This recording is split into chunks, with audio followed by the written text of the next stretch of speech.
Hello friends, बरायबाय Bodo Job Info YouTube चेनेलाव गोदान official notice ओंखारबाय T army rally date change जानायनि दा बेयाव क्लास 8 पासनिफ्राय आप टु डिग्री पाससिम नोंथांमोना एप्लाइ खालामनो हागोन बा नोंथांमोना रानिं खालामनो हागोन नाथाय मोनसे बाथ्रा डाइरेक्ट थांनानै नोंथांमोना डकुमेन्ट्स लानानै डेट वाइसआव थांनांगोन आरो फिजिकल टेस्टखौ होनांगोन दाखालिनि डेटआ केन्सेल जाबाय दा बेयाव माबादि चेन्ज जाखो जों बेखौ नायगोन जायफ्रा चेनेलाव गोदानै फैदों साबस्क्राइब खालामना ला जेब्लायबो साख्रिनि आपडेट नोंथांमोना बर' रावजों लेटेस्ट मोननो हागोन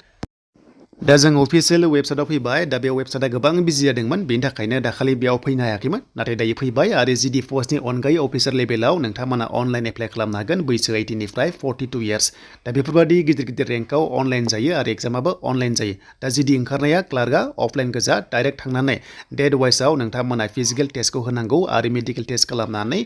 एग्जाम लानानै नोंथांमोना थाबनो मास मोनसेनि गेजेरावनो साख्रि मोनगोन बेनो जाबाय टि आर्मियाव स' दानिया जों गोदान रिभाइस अफिसियेल नटिसखौ नायनोसै दाखालिना चेन्ज जाबाय आरो बे पस्टआ माखासे रानदोंलै नोंथांमोना बेयाव माखासे बेटेलाइन मोनदों बेखौ नायबानो जाबाय स्क्रिनशट खालामनानै दा गोबाव खालामा जोङो पस्टखौथ' मिन्थिखाबाय गोबांथार दङ दा जोंनिया डिस्ट्रिक्ट वाइसआव माखासे चेन्ज जादोंना जों बेखौ दानिया नायनोसै दा गिबियावनो बे रेलिया जन वाइस जादों थार्ड जनाव गोग्लैगोन नर्थ इस्टआ बेखायनो गोबांथार स्टेटनि बेयाव फैगोन आरो जास्ट एग्जाम्पल 12 एन्ड 13 14आव नोंथांमोना गुबुन बेयाव डिस्ट्रिक्ट मोनदों आरो अके एबा स्टेट मोनदों दा बेखौ जों दोनथ'बाय स' बेनिफ्राय जों डाइरेक्ट जों लकेलखौ नायगोन जायनोखि रेलिया नोंथांमोननिया क'क्राझाराव जानो गोनां सराइखलाया बे जायगाया सेमानो दङ नाथाय नोंथांमोननिया जायनोखि 22आव रेलि होनो सानदों बेनो जाबाय डिस्ट्रिक्टआ नोंथांमोना क'क्राझार दा फार्स्टआव नोंथांमोना क'क्राझारा 22आव जागोन अके देन बेनिफ्राय 23 नोंथांमोना बेनो जाबाय अदालगुरि नैबे सेम रेलियावनो जागोन माने जायगाया सेम अके देन बेनिफ्राय अदालगुरिया 23 देन 24आव तामुलपुरखौ हरनाय जाबाय माने दाखालिनि डेटआ चेन्ज जाबाय आरो अके स' दाखालिनि डेटआव थांनांला दा गोदान डेट होनायाव नोंथांमोना थांनांसिगोन अब्लासो नोंथांमोना मा एक्सेप्ट जागोन आरो स' बेखायनो 24आव तामुलपुर 25आव चिरां एन्ड 26आव बाक्सा दङ अके स' जायनोखि बाक्सानि नोंथांमोना 26आव थांनांगोन स' बे क'क्राझाराव सराइखलायाव गासैबो थांनांगोन बिटिसिना अके देन फैबाय गाहायाव स' गाहायाव नोंथांमोना 12 बेनिफ्राय 13 मोनदों बे जाबाय नागालेण्ड दङ मिज'राम दङ बेखौ जों दोनथ'बाय मेघालया दोनथ'बाय एन्ड 15आव स' 15आव लवार आसामनि जेरै कामरुप मेट्र' नलबारि कामरुप एबा रुरेलनि बेनिफ्राय बरपेटा बजालि बङाइगाव गवालपारा धुब्रि आरो साउथ सलमारा बिथांमोननि रेलिया खनसेनो कम्बाइन रेलि जागोन माने जमा जागोन 15आ जि डिस्ट्रिक्ट दङ ना नैबे सिलचराव थांनानै रेलिखौ खनसेनो जमा लानाय जादों थिग बेबादिनो 16 खालिबो जमा लादों बेनो जाबाय इस्ट कार्बि आंलं दङ नगाव दङ हजाइ दङ वेस्ट कार्बि आंलं दङ बेनिफ्राय डिमा हासाव दङ आरो मरिगाव दङ बिथांमोनाबो खनसेनो जागोन लोगोसे बिसनाथ दङ सनितपुर आरो दरं दङ खनसेनो सिलचराव नोंथांमोना 16 नभेम्बर खालि माने रेलिया कम्बाइन रेलि जागोन आरो अके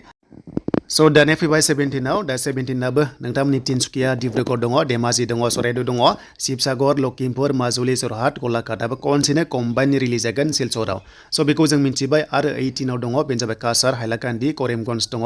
बिथांमोनाबो कम्बाइन रिलिज जागोन जि नोंथांमोना 16 17 18 मोनदों बे जाबाय कम्बाइन रिलिज जागोन अके बेनिफ्राय 15आबो जागोन स' बेखायनो बिथांमोननिया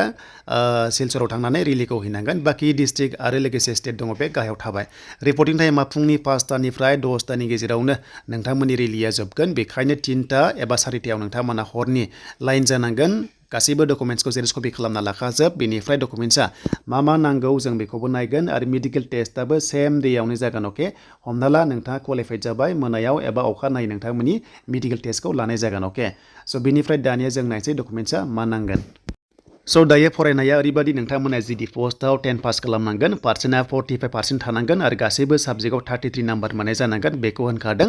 दा बिदि गैयाबा नोंथांमोना एचएस पास दंबाबो जिडि पस्टआव थांनाय बाराव खारनो हायोमोन थ' बेखायनो देग्लायबो चान्सआ दङ बाट 100% बुंनो हाथ'ला नाथाय थांनाय बाराव एचएस पास जादोंबा पार्सेन्ट नांलायामोन डाइरेक्ट जिडिआव इलिजिबल जायोमोन देन क्लार्कआव नोंथांमोननि स' क्लार्कआव नोंथांमोना 60% नांगोन आर्ट्सआ साइन्सआ कमार्सआ फार्स्ट डिभिजन आरो गासैबो साबजेक्टआव 50 नाम्बार आरो ट्रेड्समेनाव खारोबा नोंथांमोना 10 पास खालामनांगोन पार्सेन्ट नाङा नाथाय गासैबो साबजेक्टआव 33 नाम्बार नोंथांमोना मोननांगोन बैसो 18निफ्राय 42 इयार्ससिम आरो नोंथांमोननि हाइटआ 157 एन्ड वेटआ नोंथांमोना 50 केजि मिनिमाम आरो सेस होनोबा 77 सेन्टिमिटार नोंथांमोना जाहैनांगोन अके थ' बेखौ जों मिन्थिबाय So बेनिफ्राय फिजिकल टेस्टआ अनलि हौवाफ्राल' हागोन 1600 मिटार्सखौ खारनांगोन बेनिफ्राय पुल-अप्स दङ बेखौ नायदो बेनिफ्राय बेलेन्स एन्ड 9 फीट दिस बिदि दङ स' बेखौ नोंथांमोना प्लास ट्रेडमेन्ट टेस्ट दङ ट्रेड टेस्ट दङ बेनिफ्राय बार्थ सार्टिफिकेट गैयाबा नोंथांमोना मेट्रिकनि एडमिटआ बेनो जागोन एन्ड क्वालिफिकेसन सार्टिफिकेट मार्कस बेखौ नांथारगोन डोमिसाइलआ बेखौ नांथारगोन तहसिलदार नङाबा डिस्ट्रिक्ट मेजिस्ट्रेटनिफ्राय नोंथांमोना खालामना लानांगोन आरो दंखायोबा बेनो सोलिगोन 20 फट'कपिस बेखौ नांगोन फट'आ 20टा नांगौ आरो पेन कार्ड आरो आधार कार्ड बेयाव बिदों कास्ट सार्टिफिकेट एबा ट्राइबेल सार्टिफिकेट स्टेटनि बेनो जागोन सेन्ट्रेलनि खोथा गैया बेखायनो बुंदों तहसिलदार एबा साब डिभिजनेल मेजिस्ट्रेटनि जानांगोन एबा डिस्ट्रिक्ट मेजिस्ट्रेट बेनो जागोन कुनु खोथा गैया नोंथांमोना लकेलानो बेनो जागोन आरो अके आरो बेनिफ्राय कास्ट सार्टिफिकेटआव हिन्दु ख्रिस्टान गैयाबा नोंथांमोना लिरनाय गैयाबा ओरैबायदि बुंदों रिलिजन सार्टिफिकेट लांनो होदोंमोन आरो बाट बे बारा इम्पर्टेन्ट नङा 10 केरेक्टार सार्टिफिकेटआ नोंथांमोननिया गावबुरानिफ्राय लाबोनांगोन लिरनानै एबा स्कुलनिफ्राय बा कलेजनिफ्राय नोंथांमोना लाबोनो हागोन मेरिट आनमेरिट सार्टिफिकेटखौबो नोंथांमोना गावबुरानिफ्रायनो फरवार्डिं लिरनानै लाबोनांगौ बेनो जागोन आरो लोगोसे स्पर्ट्सनि एनसिसि दङबा गोबां चान्सआ दङ आरो नोंथांमोननिया इनिशियेलि 7 इयार्स साख्रि होनना बुंदों नाथाय बे नङा स' नोंथांमोना माने मिनिमामा 7 इयार्स नाथाय मेक्सिमाम 10 इयार्स एबा 15 इयार्स लागै नोंथांमोना साख्रि मावनो हागोन बेनो जाबाय नोंथांमोननि टिए आर्मिया दा बेनो नोंथांमोननि माखासे डिटेल्सआ फिजिकेल टेस्ट जोबनाय लोगो लोगो नोंथांमोननि मेडिकेल टेस्ट आरो मेडिकेल टेस्टआव क्वालिफाइड जानाय लोगो लोगो नोंथांमोना मास मोनसेनि गेजेराव कम्बाइन एग्जाम लागोन आरो बे एग्जामाव पास जानाय लोगो लोगो नोंथांमोना साख्रि मोनगोन आरो नोंथांमोना ट्रेनिंआव थांनो हागोन आरो दा बेनोमोन नोंथांमोननि रिभाइस अफिसियेल नटिस